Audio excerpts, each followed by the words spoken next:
Halo teman-teman, jadi hari ini kita akan membahas tentang Sherly Djonda, Gubernur Maluku. Kita akan melihat bagaimana sih Maluku Utara sebagai daerah yang bisa menjadi pertumbuhan ekonomi nomor satu di Indonesia. Dan kita juga akan melihat sisi gelap dari Maluku Utara itu seperti apa. Dan saya juga akan memberikan pesan kepada Sherly Djonda nanti di akhir video. Jadi teman-teman, siapin tempat yang nyaman, jauh dari kebisingan, dan gunain earphone supaya kalian lebih nyaman menikmati video yang bisa menambah wawasan kalian ini. Nah, teman-teman, Sherly Djonda, Gubernur Maluku Utara ini kan lagi viral banget ya, terutama di kalangan anak muda, di mana beliau ini itu sangat digemari oleh anak muda katanya ya, menurut survei kemarin. Dan kita akan mulai pembahasan ya. Pertama, kenapa sih Maluku Utara punya pertumbuhan ekonomi tertinggi di Indonesia? Nah, kalau kita melihat ya, pertumbuhan ekonomi tertinggi di berbagai provinsi di Indonesia, kuartalan di 2026 itu Maluku Utara atau Malut ini yang paling besar ya, di mana di 20-an persen hampir, karena didorong oleh apa teman-teman, kira-kira kalian bisa tebak nggak? Ya nanti gue jelasin ya pelan-pelan. Nah, Maluku Utara itu nomor satu di Indonesia ya pertumbuhan ekonominya. Jawa Tengah, Jawa Barat ya itu sangat kurang banget ya pertumbuhan ekonominya. Kalah sama NTB. NTB ini ada Aman Mineral. Kalau Maluku Utara ada siapa teman-teman? Kalian bisa tebak nggak? Nah, pertumbuhan ekonomi Provinsi Maluku Utara yang melesat tajam bahkan seringkali menjadi yang tertinggi di Indonesia hingga menembus angka di atas 20% hingga 30% pada beberapa kuartal terakhir ya, dipicu oleh faktor terutama di booming industri hilirisasi nikel teman-teman. Karena nikel saat ini juga harganya lagi rebound ya, sejak all time high-nya di 2022 dulu, sekarang udah mulai rebound lagi teman-teman. Harga nikel itu punya prospek yang bagus ya di saat harga minyak naik dan minat pada kendaraan EV atau electric vehicle itu naik teman-teman. Terus rekap dari pemerintah juga untuk mengurangi pasokan nikel global juga jadi katalis positif ya untuk mendorong harga nikel sehingga bisa mendapatkan pertumbuhan pendapatan dari pemerintah lewat royalti, lewat windfall tax dan lain sebagainya meningkat. Terus juga pendapatan daerah akan meningkat, juga revenue perusahaan juga pasti akan meningkat juga teman-teman. Nah, kita di sini akan membahas tentang faktor-faktor utama yang menggerakkan roda ekonomi Maluku Utara itu secara masif ya. Yang paling menyorot adalah sektor pertambangan ya teman-teman. Di Maluku Utara itu kaya akan sumber daya mineral ya teman-teman.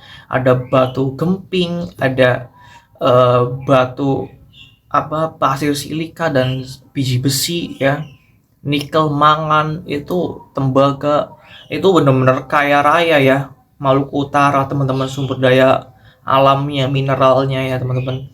Jadi tidak heran kalau Maluku Utara ini memang pertumbuhan ekonominya nomor satu di Indonesia. Nah, kebijakan hilirisasi dan larangan ekspor biji mentah inilah yang mendorong Maluku Utara jadi nomor satu di Indonesia pertumbuhan ekonominya sejak pemerintah pusat menerapkan larangan ekspor biji nikel mentah atau raw material. Perusahaan-perusahaan tambang diwajibkan untuk memproses hasil tambang di dalam negeri. Hal ini mengubah Maluku Utara dari yang dulunya sekedar mengeruk tanah doang, sekarang menjadi proses bernilai lewat hilirisasi dan memberikan tambahan nilai tinggi kepada biji nikel ini ya teman-teman. Terus yang kedua ada operasional kawasan industri besar seperti smelter ya teman-teman. Maluku Utara menjadi rumah bagi beberapa proyek strategis nasional dan kawasan industri raksasa. Dua penggerak utamanya adalah IWIP, Indonesia Weda Bay Industrial Park di Halmahera Tengah. Terus ada Harita Nikel di Pulau Obi. Halmahera Selatan melalui emiten seperti NCKL ya, punya Harita Group. Kalian pasti tahu ya. Pabrik-pabrik smelter di kawasan ini mengolah biji nikel menjadi ferronikel, nickel pig iron atau NPY hingga nikel sulfate yang merupakan bahan baku utama komponen katoda baterai kendaraan listrik atau electronic vehicle. Glencore juga dari situ ya, Glencore ya, di Harita juga ya. Nah, ini adalah perusahaan-perusahaan yang ada di sektoral nikel ya teman-teman, tapi tidak sepenuhnya ada di Maluku Utara ya teman-teman. Paling NCKL doang nih yang di sana, terus yang lainnya juga gue kurang paham juga ya, kalian bisa searching sendirilah. Terus kita yang ketiga adalah dominasi sektor industri, pengolahan dan pertambangan. Jadi menurut data Pusat Statistik atau BPS, struktur produksi domestik regional bruto atau PDRB Maluku Utara itu digerakkan oleh dua sektor raksasa, teman-teman. Pertama adalah sektor industri pengolahan ya, menyumbang porsi terbesar sekitar 40% karena aktivitas pemurnian nikel di dalam smelter.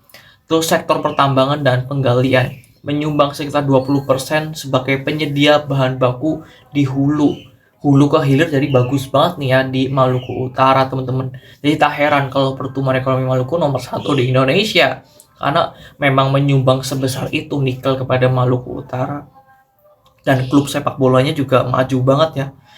Terus kita juga akan membahas di sini teman-teman sisi gelap dilema pertumbuhan tinggi Maluku Utara. Ya, Gubernur Sherly Jonda juga harus melihat ini ya. Meskipun secara makroekonomi ya Maluku Utara tumbuh sangat impresif, realitas di lapangan mencerminkan adanya tantangan struktural yang besar atau enclave economy, di mana ini yang jadi PR utama ya, dan sisi gelap dari Maluku Utara. Pertama, ketimpangan sektoral ya.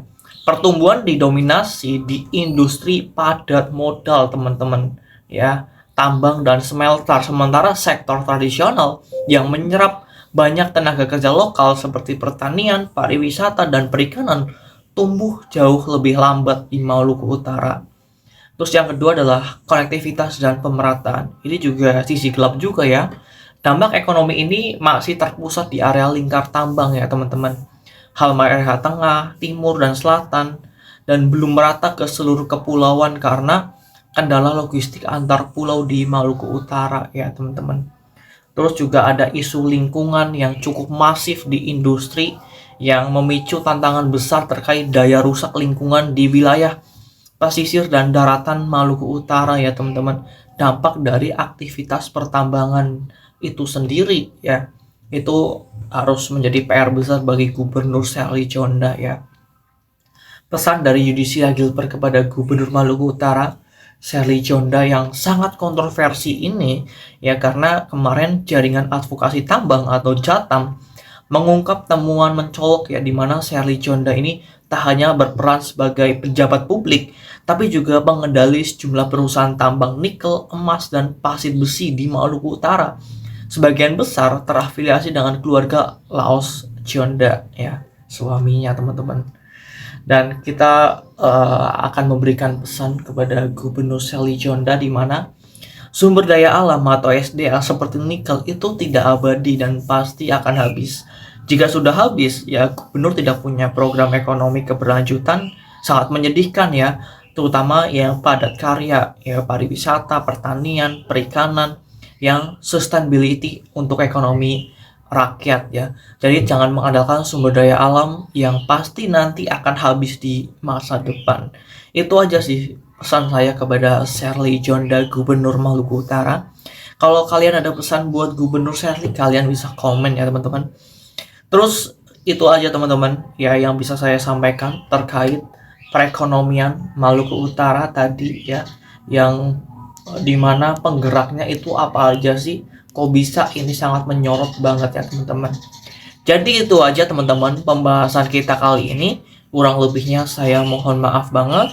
Thank you buat kalian yang udah nonton sampai habis. See you next time.